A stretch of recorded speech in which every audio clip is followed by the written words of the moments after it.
Falmerabatsika ny tokatrano indray amin'ny tsy hariva ity ary manasatsika anaraka ny vaovao hatramin'ny farany. Nisy ny fihaonana manokana teo amin'ny filohan'ny Repoblikan'i Madagasikara Andry Rajoelina sy ny sekretera jeneraly ny firenena Mikambana Antonio Guterres omaly 2 septambra tany New York. Fihaonana manokana tafiditra ao anatin'ny fanatrihan'ny filoham-pirenena Andry Rajoelina ny fivorim-be ara-potoana fa 7. Ny arava manokana ny Antonio Guterres ny filoha Rajoelina no ny fiverenany amin'ny toerana sekretera jeneraly ny firenena Mikambana fanindroany. Nanamafy ny fanaona Madagasikara azy miatrika izao feptaona fitondrany izao ihany koa ny filoham-pirenena. Nakasitrahany filoha Andry Rajoelina manokana ihany koa ny fifotorany sekretera jeneraly ny firenena Mikambana Antonio Guterres amin'ny fampiroboroboana ny fidivinjo eo amin'ny lasin'ny vavy sy ny fanomezan-danja ny fampiroboroboana ny tanora sy ny teknôlôjia vaovao ho an'ny fampandrosoana. Nametraka politika manokana ho fanoanana sy ho fampiroboroboana ny fandrarany tanora malagasy ny fanjakana malagasy ataria ny filoha Andry Rajoelina.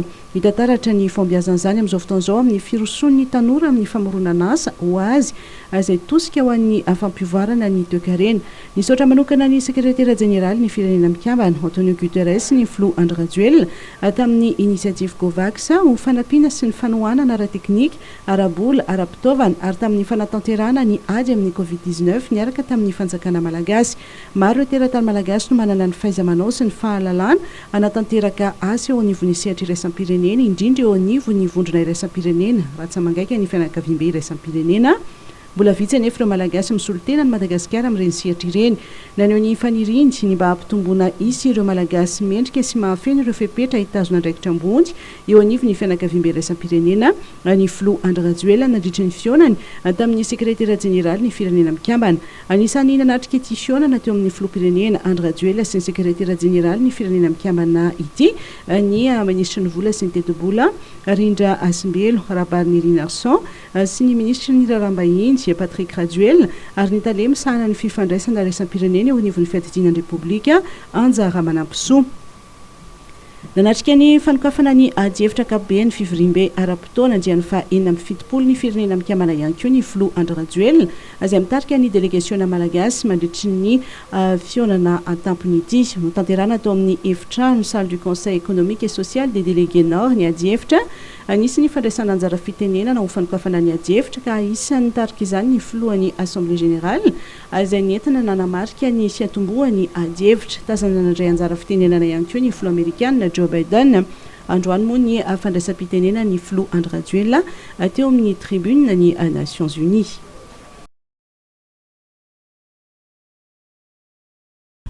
Naneo ny heviny ihany koa ny député Anatsimondrano Andry Ratsivahiny mikasika ireo dian'ny filoham-pirenena any ivelany sy ny vokatra azo avy amin'izany ary avy hatrany ary ny fanampanazavana. Ya, zava-dehibe ho an'ny firenena tokoa ny fandraisam-pitenenana ny filohan'ny Repoblika any amin'ny fivorim-bean'ny firenena Mikambana. Misy fatokisana be dehibe an'izao fitondrana izao ny fahitan'ny firenena-dehibe aza Madagasikara zany. Eo ny lafin'ny fitantanana izay mekeny zareo na ny resaka Covid na fomba fitantanana mazava ny raharaham-pirenena ka rariny sitsiny raha ohatra ka matoky ny firenena-dehibe. Ny andrasan'ny vahoaka mahakasika an'izany dia ny hoe azo tsapahit-tanana mivatana izany fomba fiaraha-miasa sy fifanampiana amin'ny firenena-dehibe zany aty amin'ny resaka sosialy. Satria izy tsapatsika efa tao anatin'ny 2 taona sy tapany 3 taona angambizay nitondran'ny filohan'ny Repoblika dia fatatsika niezaka be dehibe natao tamin'ireo foto-drafitr'asa maro hita maso azo tsapahit-tanana izay mbola tsisy navita hatramin'izay fa vita amin'ny fitondram-panjakana. Fa ny 2 taona sy tapany manaraka dia miopana be dehibe any amin'ny politika ny sosialim-bahoaka izao fitondrana izao. Ka izay no andrasan'ny vahoaka amin'izao fotoana izao mahazo matoky tsika vahoaka fa ny firenena-dehibe tsy arakaraka foana amin'ny firenena tsy hanao eneny zany na raha tsy fitantanana zany fa matoa miaraka amin'ny Madagasikara mandray fitenena amin'ny Madagasikara dia eken'izao tontolo izao. Noho ny fisiany ny valana retina dia nisedra olana ireo mpandraharaha malagasy izay misehatra amin'ny orinasa madinika sy salatsalany ny ankamaroany. Zava-dehibe ny fisitrahan'izy ireo ny fanohanana rabola sy tantsorika samihafa ahafahana mampiroborobo-indray ny asany. Antony sy ny varavarana misokatra ho an'ny vehivavy mpandraharaha tetsy Antanimena androany. Andeha ho arahantsika Claudia Rasolson sy Mamra Samuel. Nisy fiantraikany lehibe teo amin'ireo vehivavy mpandraharaha malagasy ny krizy ara-pahasalamana izay nilalovan'ny firenena. Vehivavy mpandraharaha no anisan'ny tena voan'ny sedra mihitsy tao anatin'ny Covid-19 iny. Maro anisan-taninareo no mivadika informel nefa ny koa misy ihany nefa ny ireo le hoe tena hoe niezaka zany mba hitazona ny orinasa ny mijano anatin'ny formel.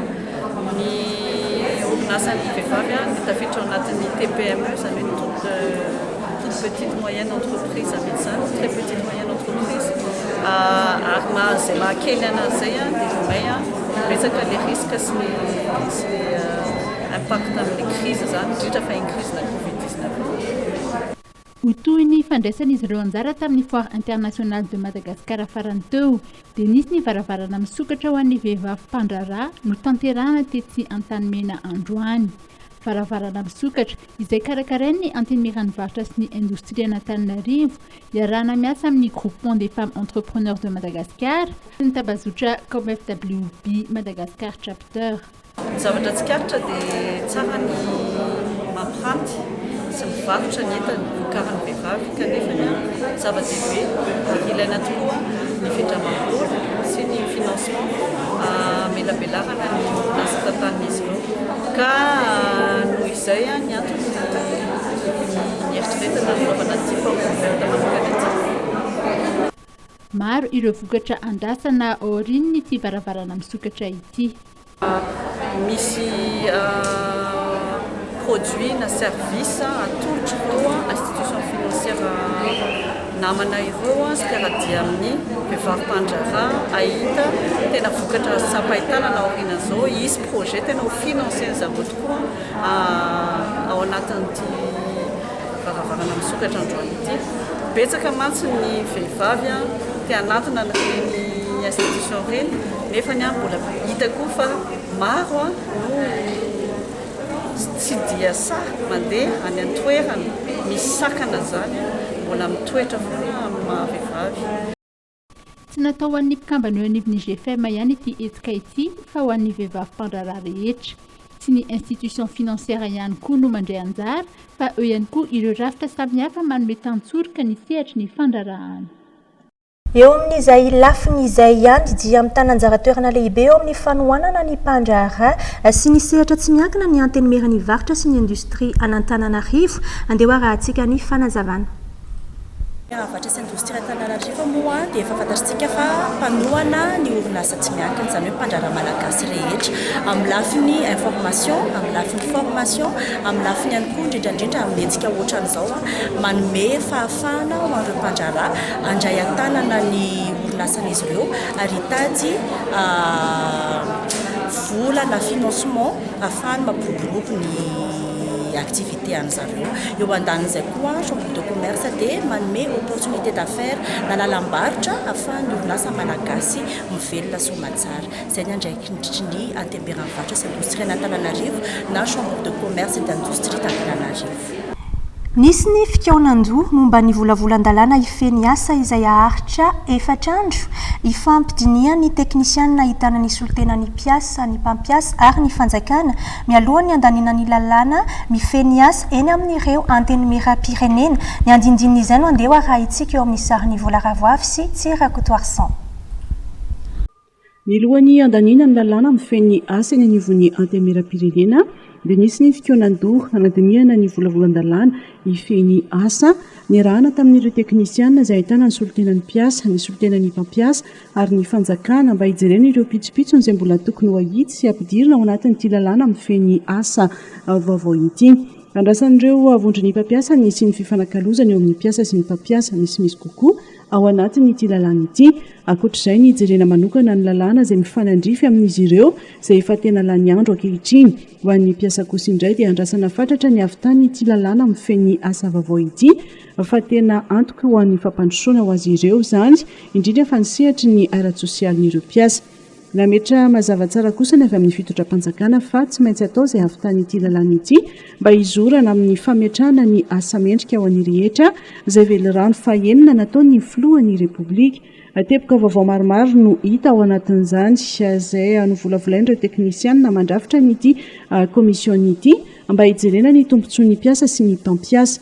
Ny taona 4 no nisy fanamboarana farany ity lalàna ity rehefa nisy ny fakakevitra nataon'ireo teknisianina tany Antsirabe tamin'ity taona ity sy ny dinika tamin'ny fampitandavitra izay nataon'ireo mpiara-miombinantoka amin'ny fanatsarana izao lalàna vaovao mifeny asa izao. Aritra efatrandro ity dinika fanatsarana ny lalàna hoentina hifeny asa ity. Nandray ny andraikiny avy hatrany ny jeneraly Andria Tsarafara Rakotondrazaka komandiny Gendarmerie Pirenena manoloana ny tsy fandriampahalemana amin'iny lalam-pirenena fahafito iny nitrangana fanafian-jola ny trano fivarotana fanaka sy matériel de sonorisation tetsy tsy azo tafo androany. Andeho arahantsika ireo vaovao tapatapany. Manoloana ny fanakanan-dalana izay niseho tamin'ny lalam-pirenena fahafito iny dia tsy niandriana ny jeneraly Andria Tsarafara Rakotondrazaka komandiny Gendarmerie Pirenena nidina hifotony nijery ny zava-misy ary nametraka ireo paikady entina indrindra namafisana ny rafitra izay napetraka entina hiajiana amin'ny fanakanan-dalana ataon'ny olon-dratsy. Nentana ihany koa ireo tanàna manamorona ny lalana hanao andro masompokon'olona mba ahafahana manara-maso ny fivezivezen'ny olona ao anatin'ny tanàna iray. Nampatsiahivina ary nentaniny ireo mpitandro filaminana amin'ny ankabehany mba indraindraikitra manandrify azy tsirairay entina hiajiana amin'izany ambany izany.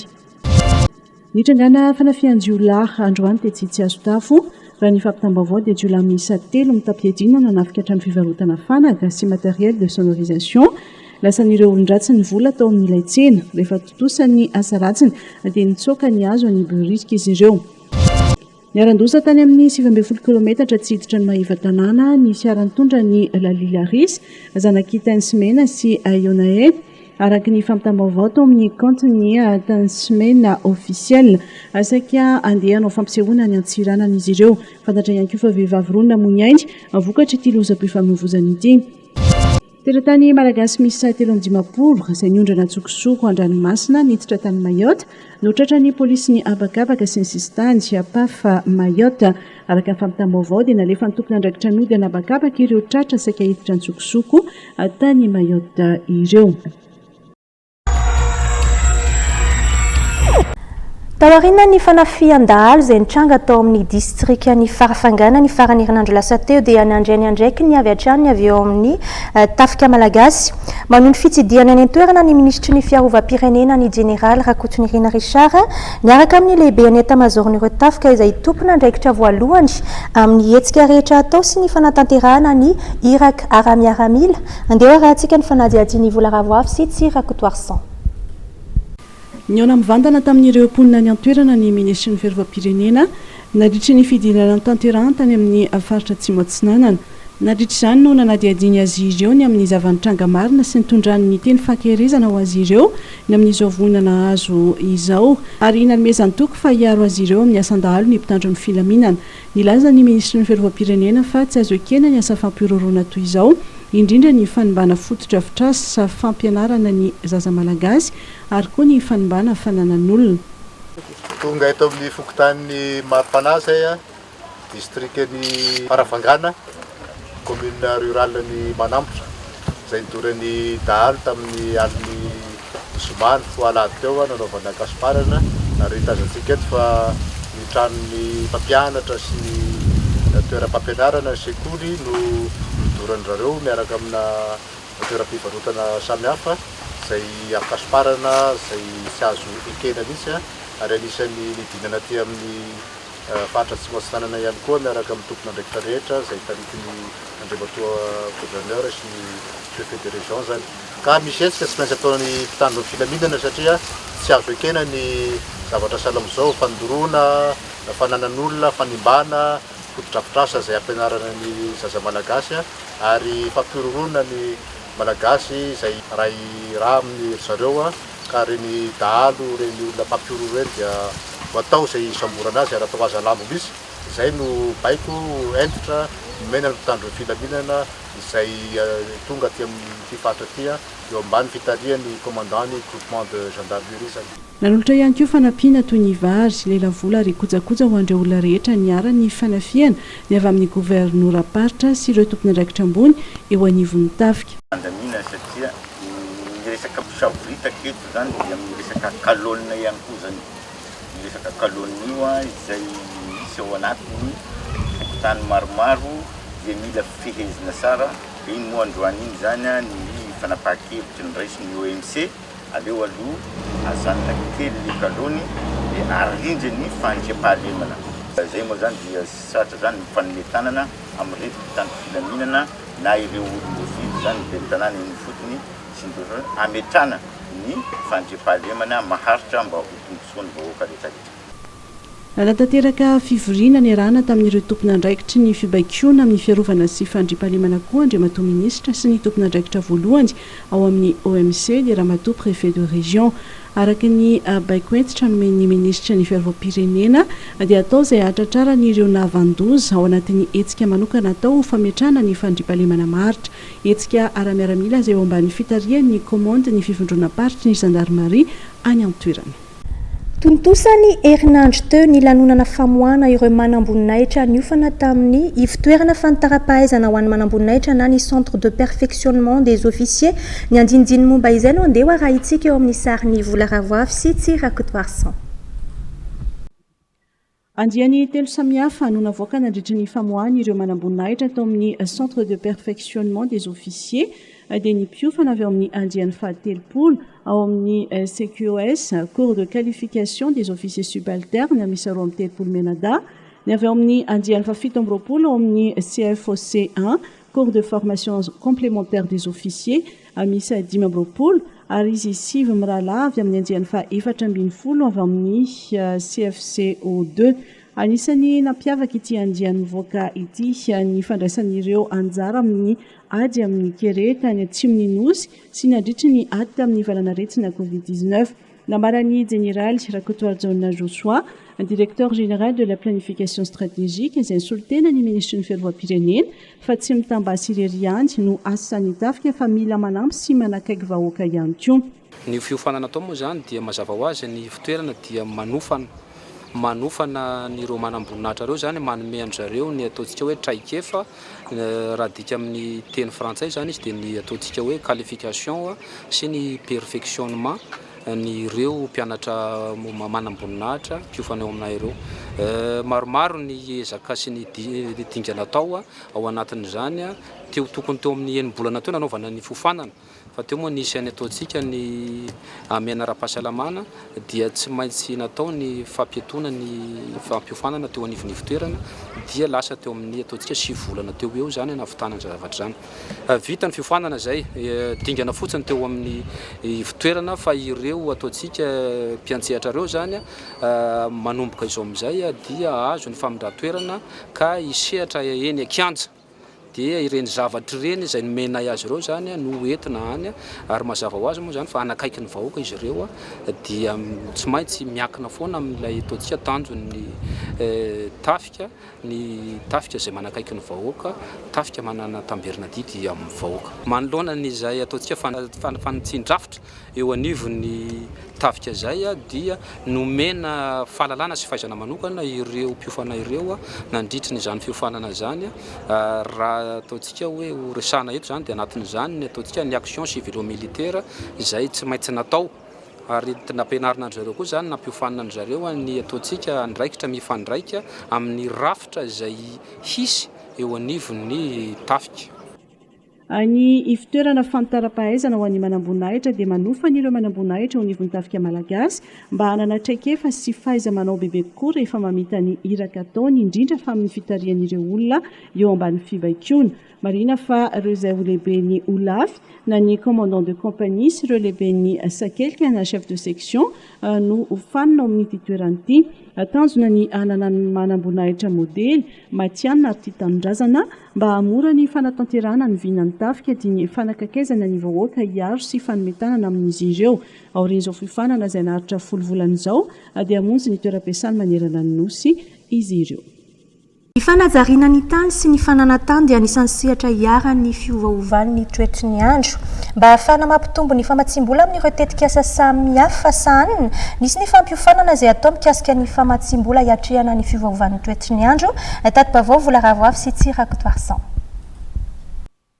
ao anatin'ny sehatra ny fanatsarana ny fitantanana amin'ny alalan'ny fanamafisana ny fahaiza-manaodry teknisiana ao aminy ny ministera ny fanajariana-tany sy ny fananantany miaraka amin'ny laminasa page 2 GIZ dia manatanteraka fampiofanana mahakasika ny famatsim-bola hiatrehana ny fivaovan'ny toetrandro ny tanjona sy vokatra andrasana amin'izao fampiofanana izao dia ahafahan'ireo teknisiana sy tokony andraikitra mpiofana mamantatra ireo fiatraikany fototra teraka ny fivaovan'ny toetrandro amin'ny sehatrasany fanajariana-tany sy ny fananantany ary ahafahany mamoaka tolo-kevitra fandaranasa tetikasa ilana famatsim-bola.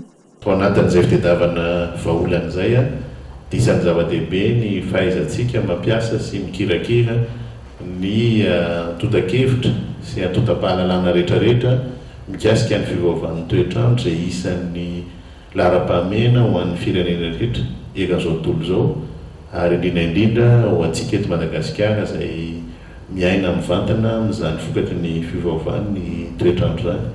Ao anatin'izay nefa tsy ho vitantsika rery ny ady amin'izany fa tsy maintsy irana amin'ny mpiara-miombonantoka rehetrarehetra ary ilana famatsim-bola zany ilana fahaizana ihany koa mampiasa azy mba ho tena ho tombontsoa-marina ka hiadivana amin'izay mety vokadratsiny fivaovan'ny toetrandro zay eo amin'ny fiainana zanak'olombelona amin'ny ankapobeny fa indrindra amin'ny fiainan'ny firenentsika eto Madagasikara. Fantatritsika tsara ny vokadratsan'izany raha tsy fatsika fotsiny amin'iny faritra atsimo iny fa angambany tsy dia ny faritra atsimo ihany fa na ty amin'ny afovoan-tany zao satria tsy mbola nahatsiaro atao anatin'ny fiainako hoe volana septambra dia voatery manao gilet fa mangatsika rehefa marina fa efa manomboka mieritreritra vacances de décembre sady rehefa volana septambra zany zao ohatra ny hiverina andro rinina indray tsika rehetrarehetra misy vokadratsany zany amin'ny fiainana amin'ny ankapobeny fa eo ihany koa amin'ny asa manandraikitsika dia ilaina ny misitraka n'izay famatsim-bola izay satria voakasika izany ary mandray anjara amin'izany tsika amin'ny asa izay ataontsika ny fahaizana mandrindra ireo drafim-panajariana maro samihafa eo anivon'ny fikarintsika eto anivon'ny ministera ho an'ireo vondrom-paritra itsinjaram-pahefana dia tokony mandray araka ny voalaza teo ny vina sy ny toromarika rehetra izay mahakasika ny fivaovan'ny toetrandro teo. Nanomboka ny alatsinainy teo ary tohatra amin'ny zoma fa 4 ny volana septambra ho avy izao ity fampiofanana ity ary ireo tolo-kevitra hivoaka amin'ity fampiofanana ity dia ho raisiny page 2 ny tantsorika amin'ny lalana rehetra tokony aleha mba ahazahoana famatsim-bola. Ny 70 isanjato ny malagasy no mampiasa ny zavamaniry amin'ny fitsaboana na ny fitsaboana nentim-paharazana tokony ho isy ny fikarohana avolenta miaraka amin'ny fanandramana fampiasana azy mba ahafahan'ny olona ho tony saina rehefa mampiasa azy reny raha nambara ny manampahaizana mikasika izany andeha arahantsika ny fanazavana.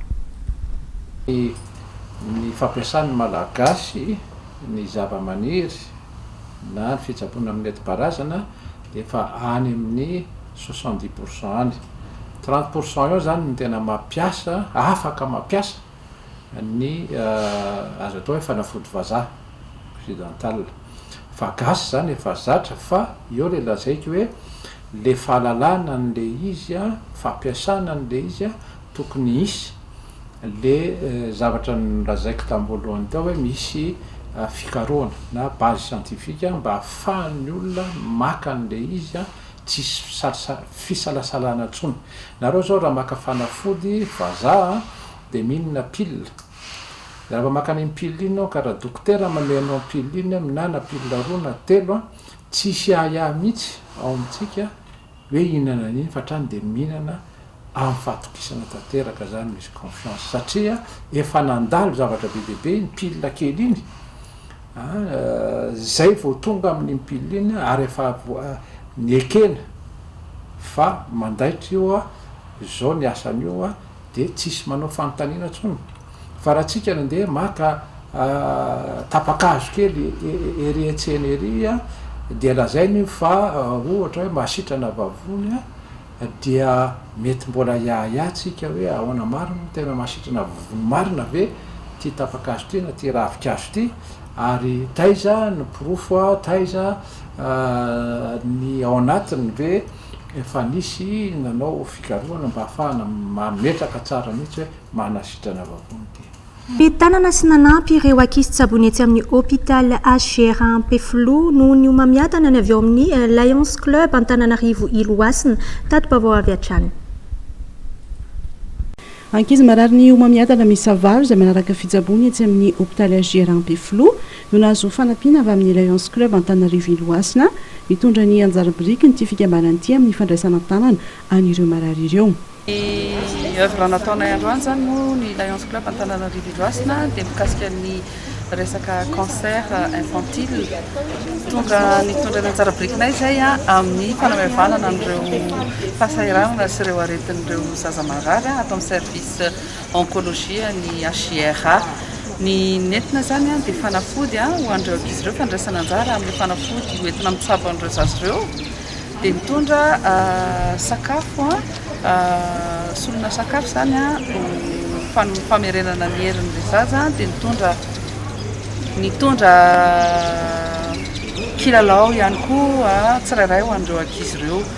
Tafiditra indrindra ao anatin'ny tanjon'ny fikambanana ny fanomezana tantsoroka ho an'ireo ankizy voan'ny homamiadana. Karakarana ny resaka cancer infantile dia tafiditra anatin'ny tanjona atrehany eto amin'ny district 417 dia fandraisana anjara kely amin'izay fanatratrarana ny tanjon'ny district zay no nataon'ny Lions Club Antananarivo Iloasina. Nakasitraka izao etsika izao ireo mpitsabo sy mpikarakara an'ireo ankizy marary ny homamiadana etsy amin'ny HGR Ampeflo. Misaotra betsaka anareo amin'izao fanomezana izay omenareo atotrareo ho an'ny service zao dia misaotra tsy manadino an'ireo mararintsika ireo dia voaraiso aman-tsara ny zavatra natolotrareo dia makasitraka dia mamerina ny fisaorana ho an'nareo sy ny ekipanareo rehetra. Mbola mitoetra any izao etsika sosialy karakarain'ny Lions Club Antananarivo Iloasina izao.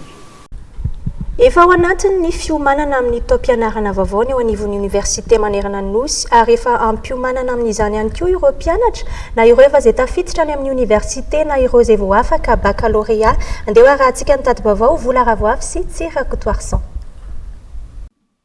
Ny 4 oktobra 2024 no daty voafaritra isokafan'ny taom-pianarana 2024 2024 ho an'ny Université Manerana Nosy. Amin'izao fotoan'izao dia efa miomana amin'ny fiatriany izay fidiran'izay ireo mpianatra efa tafiditra amin'ny université na ireo vao afaka baccalauréat ary mieritreritra handray anjara amin'ny fifananana hidirana eny amin'ny université n'Antananarivo. Ny examen eo amin'ny faly daholo dia efa tsy maintsy mivonona moa zany.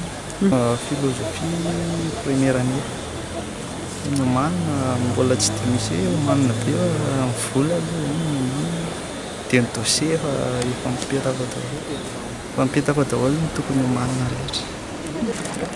Be dia be manahirana efa hita daholo ihany izany ato ny tsy ampy ato ny mila ampy dia 42 000 ariary ny ato amin'ny any amin'ny département 90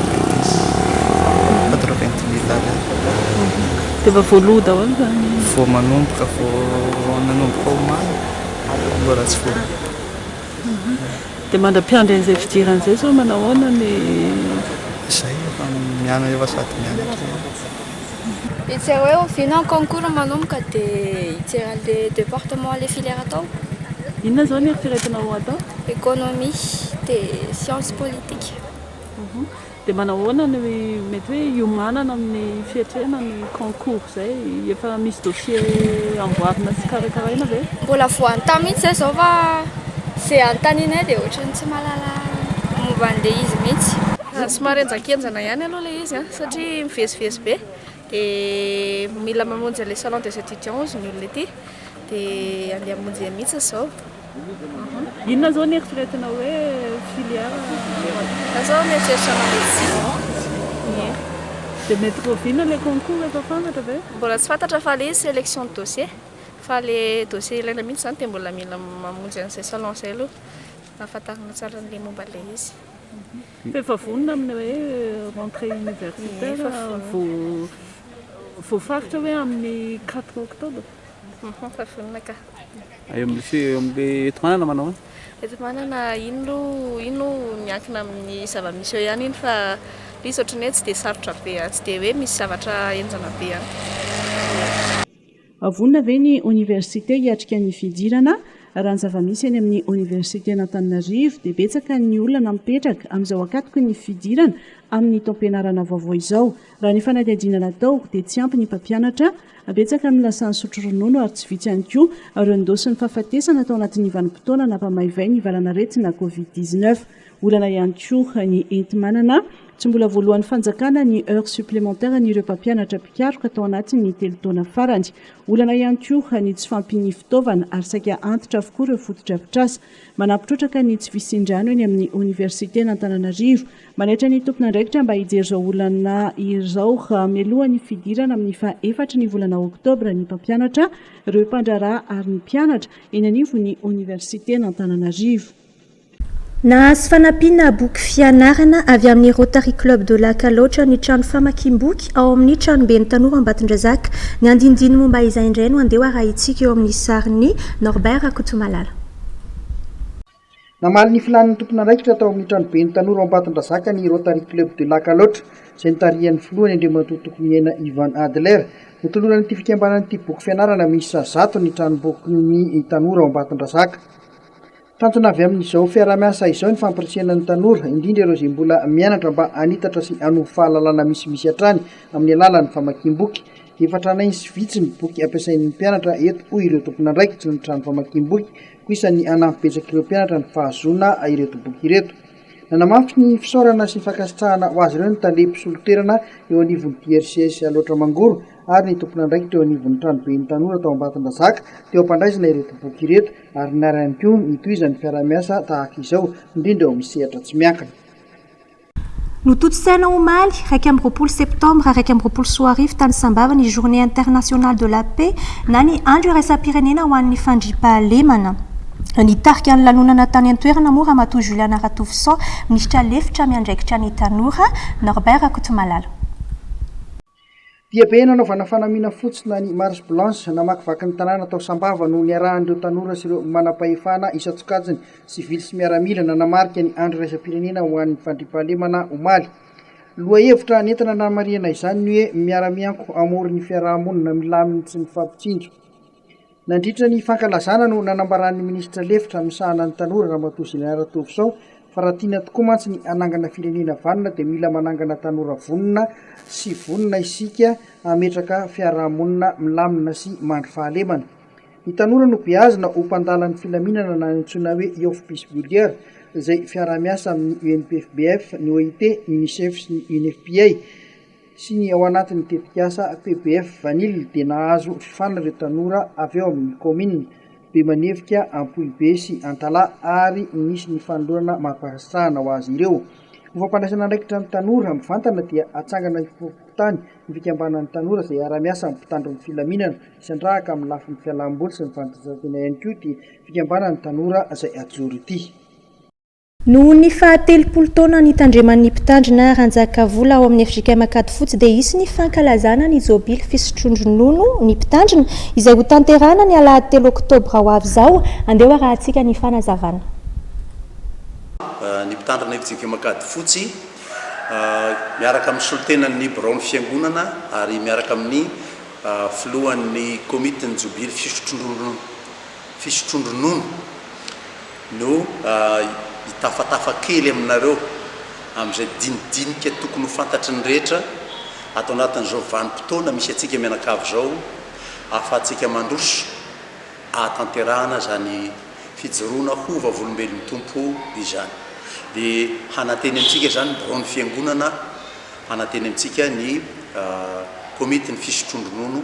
Misaotra ny tompontsika riavana no ny fitantanany tonga indray ity ny volana oktobra izay efa nalamitsika eto amin'ny fitandremana Akady fotsy anamariana ny aladiny mpitandrina Mandrakariva. Miavaka indrindra amin'ity taona 2020 ity satria dia feno 30 taona katroka ny nanirahan'ny tompo ny mpanompony Ranjakavola mpitandrina teto anivon'ny FJK Makady fotsy. Koa mifanentana isika mpiara-manompo anamarika izany vanim-potoana amin'ny tantaran'ny fiangonana izany. Iazakazaka isika irodorodo iaraka hideran'Andriamanitra aty am-piangonana ary indrindra ihany koa hitrotro am-bavaka ny ray aman-drentsika Ranjaka Vola sy ny ankohonany. Ny fotoanantsika dia ny alahady 7 ny volana Oktobra 2020 fidirana voalohany amin'ny 9 ora sasany maraina ary ny fidirana faharoa amin'ny 10 ora maraina. Ho azy Andriamanitra rery any ene ny voninahitra. Amen. Ny komite fisotrondronondo mpitandrina Ranjaka Vola dia misaotra an'Andriamanitra lehibe noho ny fitantanana nandritra izay folo volana izay nanamary antsika izao taon'ny jobily fisotrondronondo izao. Natomboka tamin'ny 9 ny volana Desambra 2022 izany fotoana izany ary dia ho tonga amin'ny ivony isika ny alahady 7 ny volana Oktobra ho avy izao. Ao anatin'ny fankalazan'Andriamanitra amin'ny fanompom-pivavahana no any an-tanana antsika anohizana ny hetsika anatratrarana ny fanamby anolorana fanomezana ho an'ny ray aman-dreny mpitandrina. Ny tolakandro dia konserta goavana amin'ny 3 ora iarahana amin'ny mpihiran'ny farivana avy ato an-trano sy ny tarika TJC izay tsy hozovina amintsika intsony.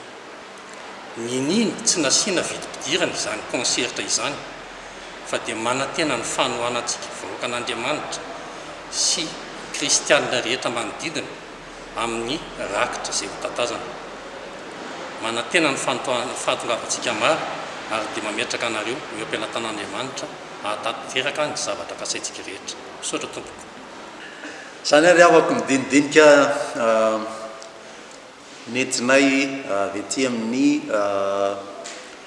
evizika makady fotsy ho atsika mpianakavy finoana rehetra ho an'ny kristianina namana rehetra ihany koa fa tonga aty amin'ny fetra amin'ny tao amin'ny rafitry ny fiangonana fa tsy maintsy mandeha misotro-ronono ny mpitandrina ary amin'izany indrindra no ifampaherezantsika lafiny voalohany dia ny hoe isaorana ny tompo fa vita zay na ny rahany zay amin'ny fitenin'ny namana avy tato amin'ny birao 30 taona sika niaraka nanompo teto ary io amin'ny alahady ho avy io lay alahady ny mpitandrina farany tato anatin'izany 30 taona niarantsika zany.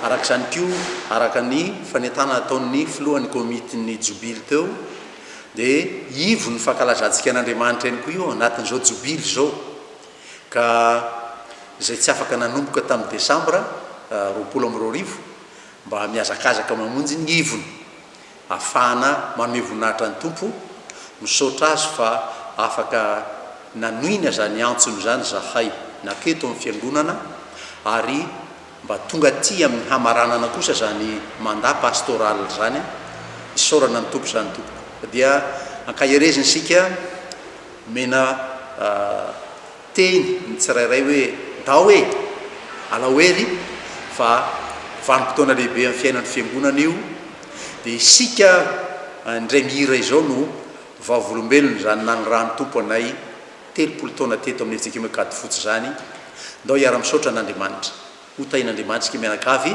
ary dia maha-efa be amin'izany fanompona efa eketsika ankalazantsika an'Andriamanitsika izany.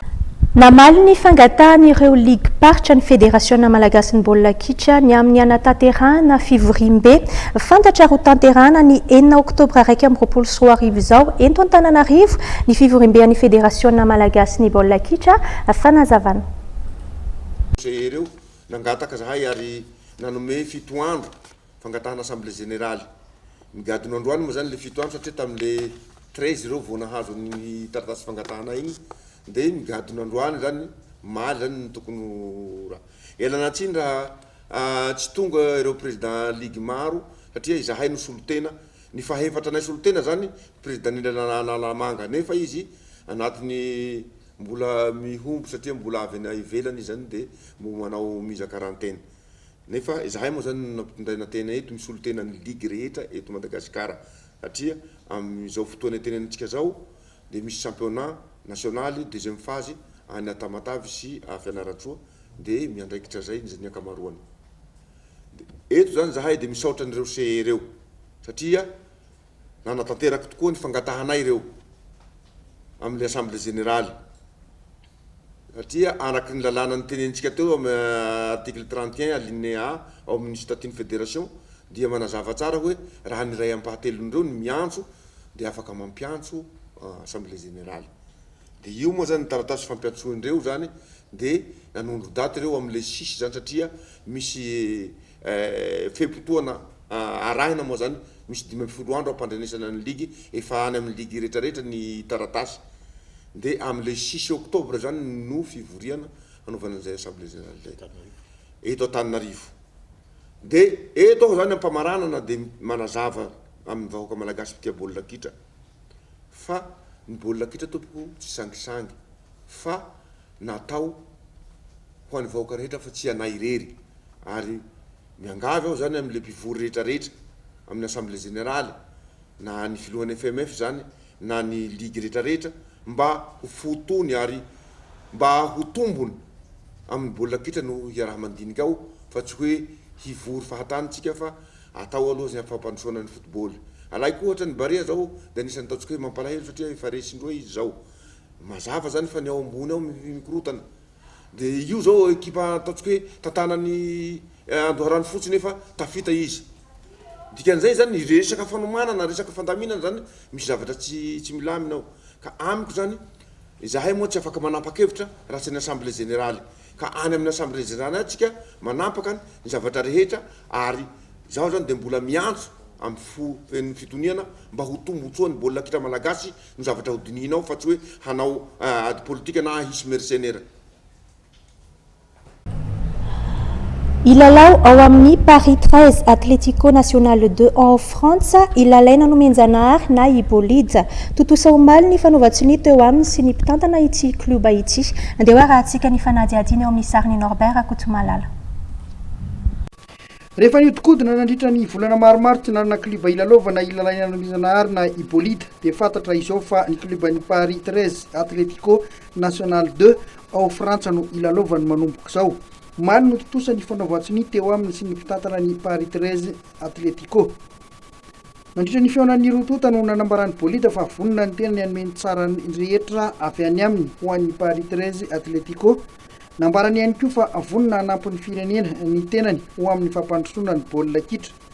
Ratsahivina kely ny momba ny bolida dia efa nahavita lalao 300 tamin'ny Ligue 2 tao Frantsa izy ary lalao 420 tao amin'ny Ligue 1. Ny taona araiky amby 24 ka hatramin'ny taona 424 izy nilalao tao amin'ny Erasmus Club ny Lens. Ny taona 424 ka hatramin'ny 224 kosa indray tao amin'ny club ny Paris FC no nisy azy. Ny 470 izy no voantso nandrafitra ny Barea de Madagascar ary baolina 5 no matiny. Isan'ny dingana goavana vitan'ny Barea niaraka tamin'ny bolida ny kanina 724 tany Egypte izay nahatonga ny Barea teo amin'ny ampahefatalana. Anatretindray ary ny fampalalam-baovaontsika amin'ny ity hariva ity isaorana ianao nanaraka izany hatramin'ny farany isaorana ihany koa Charmel Beauté Tsepasapito miara-miasa amin'ny vavao hatrany dia mametraka ny veloma mandram-piona indray.